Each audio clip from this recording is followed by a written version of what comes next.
الحبيبات ديالي الغزالات، اش اخباركم؟ نتمنى تكونوا ديما 5 ديما نشطات فرحانات يا ربي. المهم قبل ما نبدا نقول حتى شي حاجه ولا نعاود لكم حتى شي حاجه، البنات اللي مازالين جداد معايا مرحبا والف مرحبا، بقى حبيبه بركي لي على صابونيه بالزربه ورجعي، ما غضيعيش الوقت وما تنسيش تفعيل الجرس حتى هو في الطريق ديالك.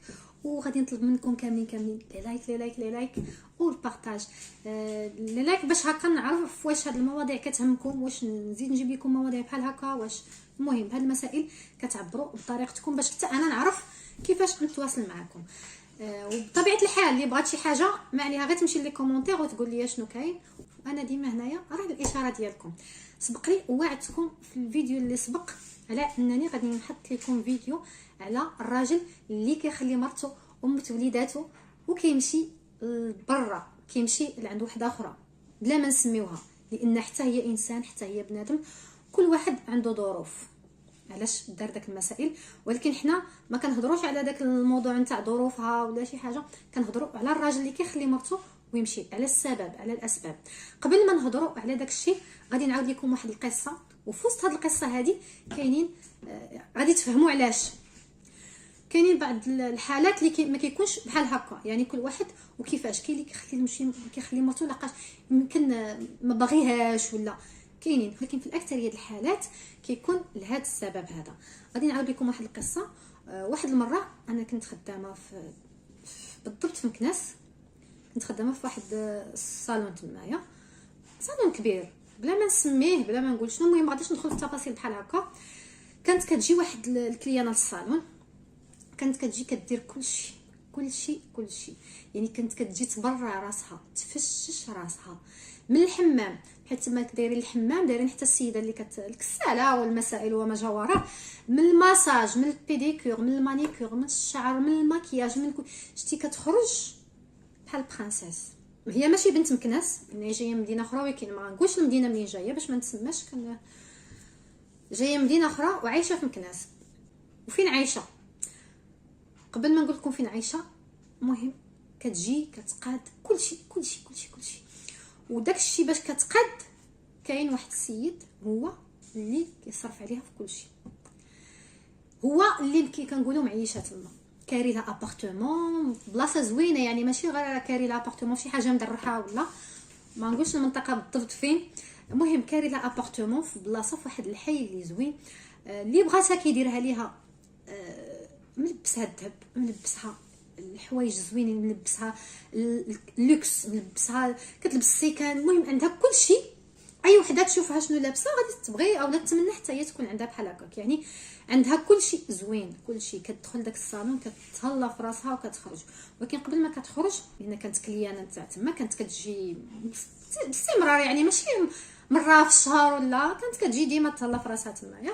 فاش كتسالي كتعيط له اولا كتقول له انا فوقاش غادي نجي اولا، المهم فاش كانت كتعيط له شنو كتسميه؟ الفيكتيم. اول حاجه ها هو تسمى فيكتيم، هذا اللي سامح في مرته وولادو وغادي معاها وصارف عليها رزقه، مسمياه فيكتيم. حتى البنات راه الفيكتيم جا، واش جا الفيكتيم؟ فهمتي؟ حتى فاش كتهضر وسربيني الفيكتيم، هذا باش مسمياه بهذا المصطلح هذا ديال الفيكتيم. نيتي يستاهل الفيكتيم، لانه هو اللي مشى، هو اللي بغى داكشي، هو اللي بغى يكون فيكتيم، هو اللي بغى يكون هكاك.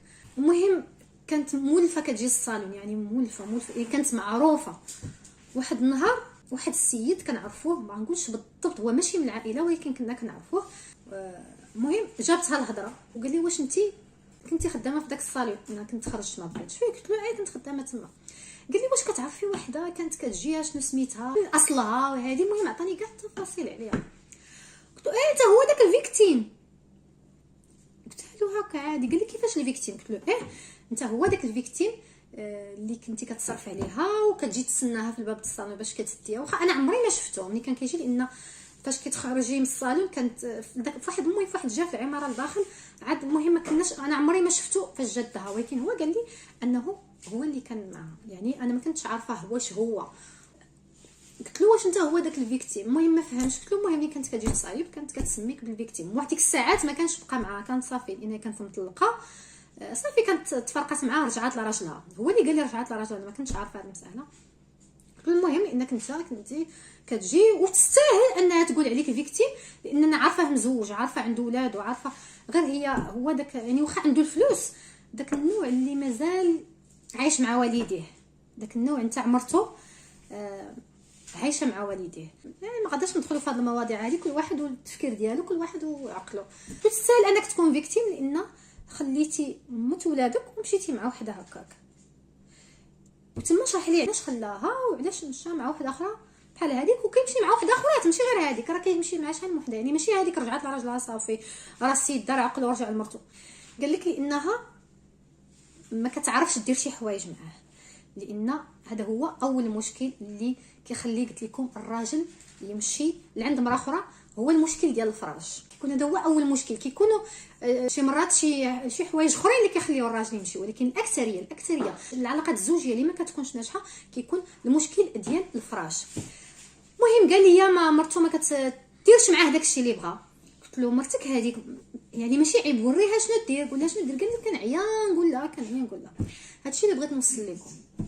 المراه راه ما خصهاش تحشم من راجلها، واخا مع شنو يكون راجلك هذاك، ما خصكش تحشمي منه بصفه نهائيه.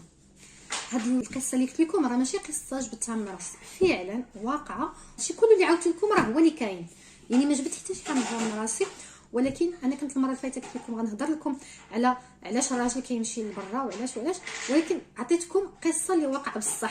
يعني قلت لكم المراه ما تحشمش من راجلها، ما تحشميش اختي من راجلك، ما تحشميش. ممكن توصلي مع راجلك فين ما وصلتي، يعني في حدود الحلال، والحلال راه عرفتي شحال فيه. يعني شحال من وحده كتقول كنحشم نوصل مع راجلي بحال هكا، ولا كنحشم راجلي كيبغيني يدير شي حاجه بحال هكا وكنحشم، ولا مسائل بحال هكا. ما تحشميش، غتحشمي غيمشي عند واحد اخر اللي غدير معاه اكثر، لان الراجل ما كيبغيش المراه اللي تحشم. غادي تحشمي غيمشي عند وحده اخرى اللي ما كتحشمش. غتبقاي انت في الدار وفي الكوزينه وفي الشغل وبداك الشده هكاك وقابلي الولاد، وشوف واش غيبقى معاك ولا غيخليك كاع هو يمشي معاها في مره، وهي اختي غادي تمشي وغيبرعها ويديها ويساريها ويلبسها ويصبطها وما يخلي ما يدير عليها وانت بقاي. يعني واحد الحاجه اللي ربي محللها لك، علاش انت تبقاي تديري ولا تحشمي؟ حيدي منك الحشومه، ما تحشميش لا مع راجلك. هذا اللي بحال تقول تكميل الفيديو اللي كنا درنا قبل، اللي نتاع دوك بعض المناطق اللي ممكن تلمسيهم في الراجل وتشعليه. المهم هادشي قلت لكم ما تحشموش من رجالكم. ماشي انا ما كنقولكش كاع العيالات كيحشموا من رجالهم، لا كاينين ما كيحشموش، ولكن كاينين شي وحدات مساكن هكاك خليقتهم هكاك. اكثر العلاقات الزوجيه الفاشله كتكون مشكلتها الفراش، لان الراجل كيمشي مع وحده اخرى كيبدلها، يقدر يرتبط بها كاع الاخرى، يقدر يتزوج بها، وانت شنو غتبقاي ديري ديك الساعه؟ تبقاي تفرجي فيا بحال هكا؟ هو نوضي جمعي راسك وديري بالنصيحه اللي كنقول لك، وتخليش راسك، ما تمليش راسك، ديها في راسك، تهلاي في راسك. يعني ماشي غير الشغل الكوزينه الاولاد الدراري، تهلاي في راسك ماشي ليك نتيا، تهلاي في راسك لانك امراه، لانك انثى.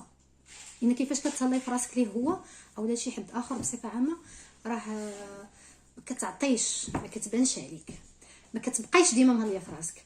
نتهلا في راسي لحقاش هو كاين، خرج ما نتهلاش في راسي ودخل على خليقه ما فيها ما يتشاف. وغادي نقول لكم واحد الحاجه، الراجل راه في الصالون ديالو، في الدار في الصالون كيبغيك تكوني بحال الاميره، ولكن في الفراش ما كيبغيكش تكوني بحال الاميره. خصك تكوني بحال هذيك اللي على برا، اللي كيمشيو لها الرجال، اللي كيخليو عيالاتهم يمشيو لها بلا ما نسميوها. فهمتوني؟ كنتمنى انكم تكونوا فهمتوني وديروا بهاد النصائح هادو. المهم هذا هو الموضوع اللي هضرنا عليه هذا النهار. مثلا ان شاء الله نزيدو نهضروا على شي حوايج اخرى البنات، وشي اقتراحات من عندكم ماشي مشكل، علاش لا. تقولوا لي فاش نهضروا، فاش نناقشوا المواضيع، ماشي مشكل، انا ديما هنايا معكم حبيباتي. غادي نخليكم دابا ونتلاقاو مره اخرى ان شاء الله، حتى ما كنسخاش بكم، ونتلاقاو مره اخرى ان شاء الله في شي فيديو جديد، شي موضوع جديد. باي باي.